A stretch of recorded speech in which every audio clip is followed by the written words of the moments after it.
Hello everyone, I am Anuj Karni and here is my model of traffic control system for smart city.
In our traffic control system, when the light is red here, this barrier is down to prevent vehicles from breaking the traffic rules.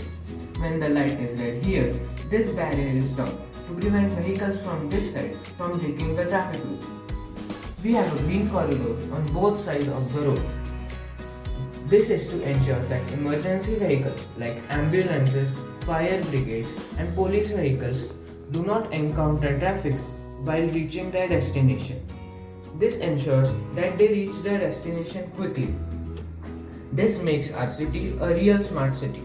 Thank you.